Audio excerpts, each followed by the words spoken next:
Ito ang mga luma at gamit na gulok. Good day mga sityo, welcome muli sa aking channel sa Antonio Adventure Attack and Survival. Sa araw na ito, ang ating picture ay mga luma at gamit na gulok.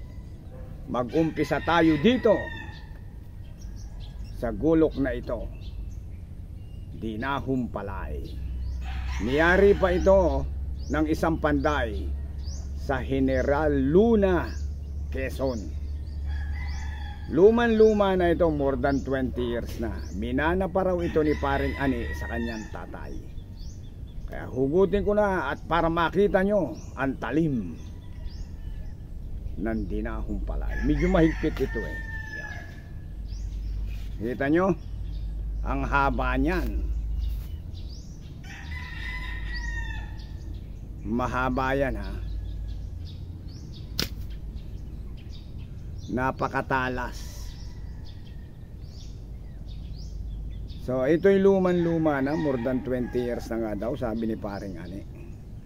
So hindi masyadong naihasa ni Paring Ani, kaya ako na lang ang naghasa. Ayan, kaya pumuti o makita nyo. Ayan o.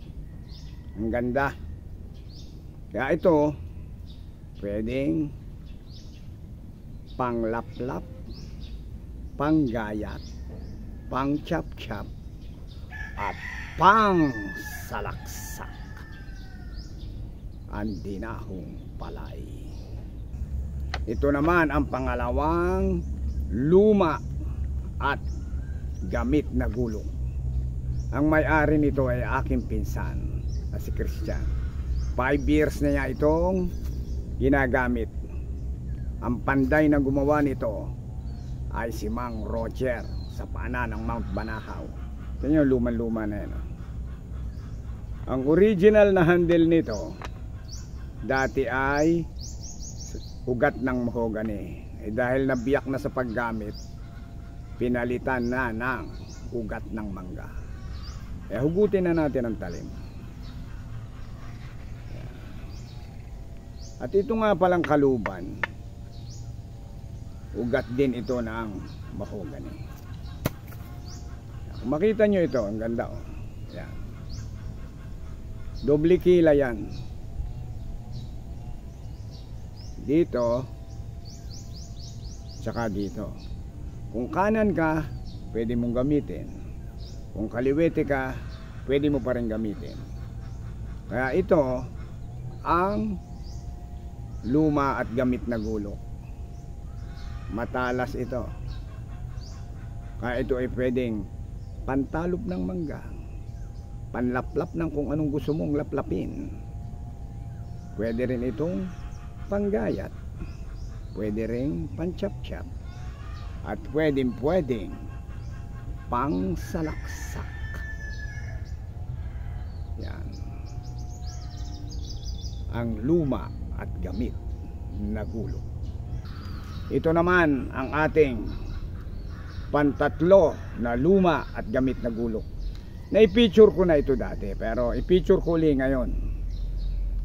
Ang talim naman ito ay binastari. Ang tawag ng iba, uwastari. Luman-luma na rin. Ang kaluban, pumutok na, tinalian ko na, naputol na yung original na big kiss. Kung ano-ano na lang ay tinali ko para magamit. Ang original na handle, dating ugat ng mahogany, nabiyak na sa paggamit, pinalitan ng ugat ng mangga. Pinuluputan ko ng rubber interior para pagtataga hindi madulas sa kamay. Hugutin na natin.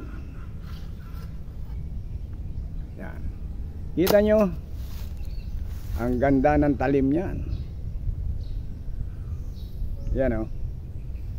Kita nyo yan. Oh. Napakatalas. Kumakagat sa kuko. Ang tunay na may-ari nito ay ang aking brother na si Dennis. Kambal binastari ito. Yung isang binastari nasa Manila. Hindi ko masyadong nagagamit kasi bihirang umakyat ng bundok ng Antipolo. Pero ito, tuwing ako pupunta rito sa Quezon, sa Lucena, ginagamit ko ito dito sa Linang. Pinambablog ko sa kung ano-anong gusto kong gawin. Kaya ang gulok na ito, kahit luma na, ubod pa ng talas. Pwedeng panggayat ng sibuyas, pambalat ng mangga, panglaplap, panchap-chap, panggayat ng karne, at pangsalaksak. Luma at gamit na gulok na binasta. At ang ating panghuli na luma at gamit na gulok, isang gulok na bagol, kung tawagin ay tiyad. Napaka useful nito. Yan, kita nyo, maikli lang yan, tsaka medyo mabigat ito at makapal ang talim. Ang handle nito nabiyak na rin, pinalatan na rin ang ugat ng mangga, pero ang kaluban luman-luma pa rin. Yan, makita nyo ha, kahoy pa rin ito ng mahogany. Dahil sobrang gamit, pwede itong pansibak ng paa ng baka, yung pata ng kambing, pwede pansibak ng kawayan. Makita nyo naman ang talim mo, doble kilay din. Problema may nang hiram. Makita nyo dito, pinukpok ng martilyo. Ikinalang siguro pinukpok kaya nasira. So para bumalik ang ganda nito, ganda ng talim, pero matalas pa rin. Ito nga, kinalawang na ng konti kasi hindi na rin masyadong nagamit.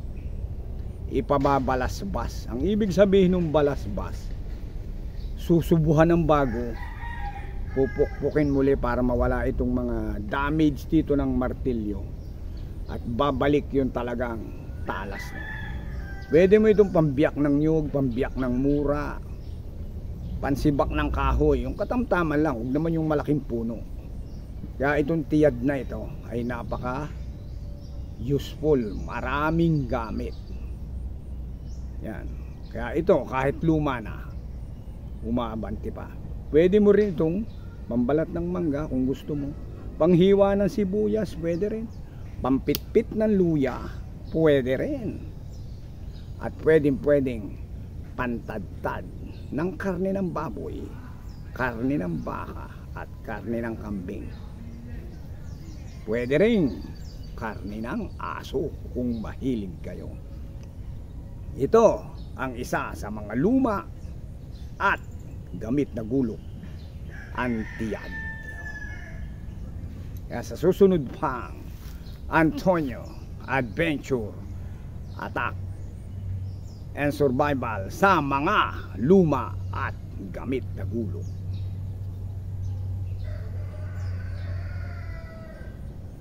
Bye-bye.